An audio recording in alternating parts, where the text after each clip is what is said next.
Hello everybody, happy Friday, hope you're doing very well, and today we have a football shirt that's going to be very bright and vibrant. It's going to be one of those polarizing shirts possibly where half the people watching are going to go, oh my god, that's amazing, and the other half are going to be like, not quite sure about that one. So without further ado, let's get it open and we can see where we stand on that one.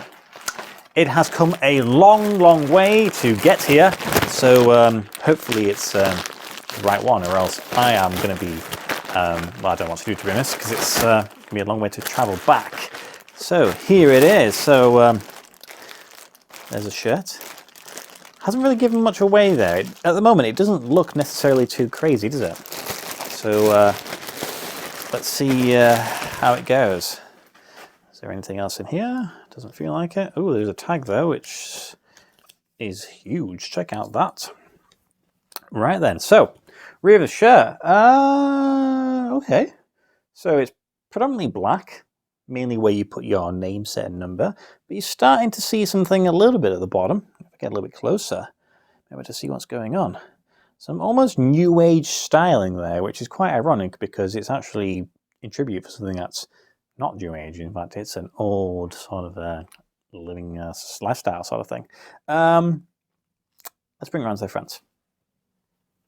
Hide the giant tag.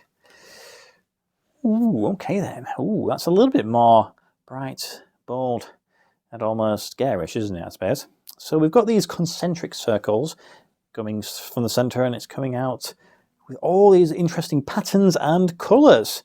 Now there is a sponsor on there, which, I mean, it's kind of ruins it a little bit, does it not? I'm glad it's there, I suppose, but it's kind of takes away from the whole stuff. I love the stuff in the middle with the little stars, etc. But these colors are great. I mean, look at that. That's very interesting. I have a feeling some of you may already know who this is by virtue of the giant tag. If you watch my videos, possibly recognize the league, and also you might better read what it says on the crest there. So if you let me just dress a mannequin, I'll explain to you a little bit why this shirt exists. Okay then, there is the shirt, and it is very bright. You certainly wouldn't be able to miss that one in a crowd. But who is the club?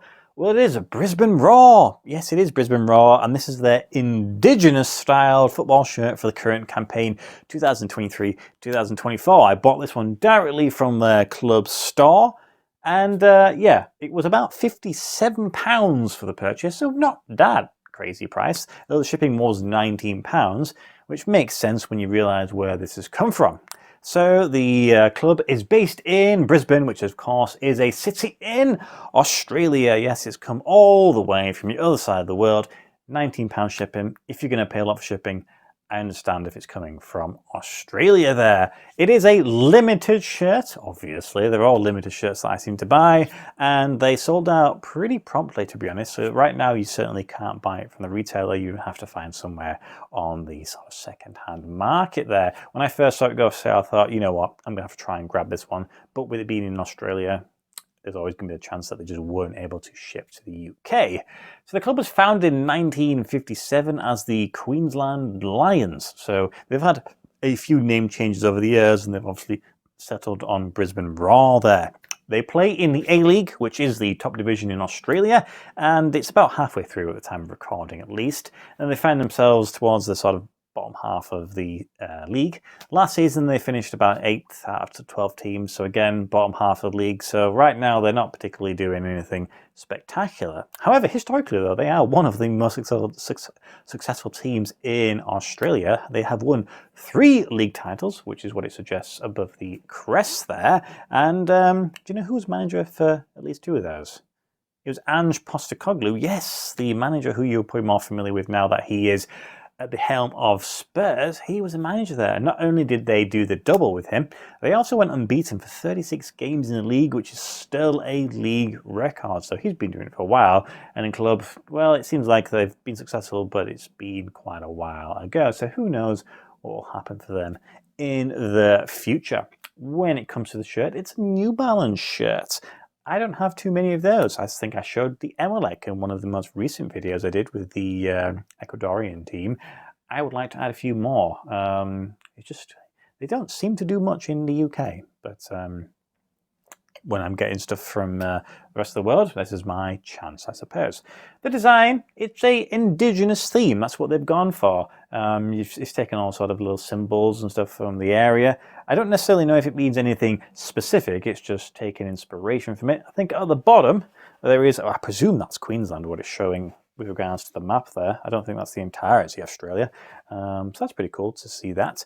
When it comes to the shirts, this was the only club, I believe, in the A-League that wore an Indigenous shirt for this particular round.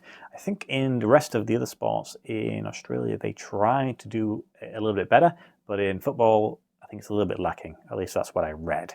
They wore it against the game against Perth Glory and won. So that's pretty cool. And you see the team winning in their special shirts. And not only did the men's team wear it, the ladies' team wore it. So everybody got an opportunity to wear this shirt, which is very good, showing a little level of inclusivity there. But yeah, that's kind of it, really. There's not really much else I can say. You've got your sponsors on, kind of disrupts it a little bit.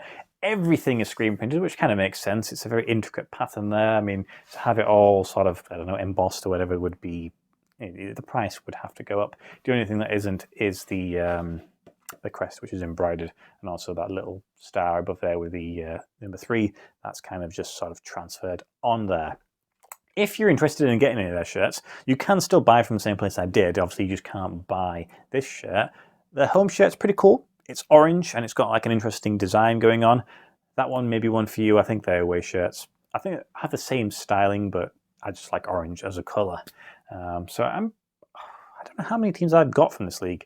7, 8, something like that. I'm getting close to finishing it. I think there's maybe like, 3 or 4 that I need to get. That'd be quite cool to finish that one off. Again, they just don't appear for sale too often in the UK. So, but I'll keep my eyes open for that one.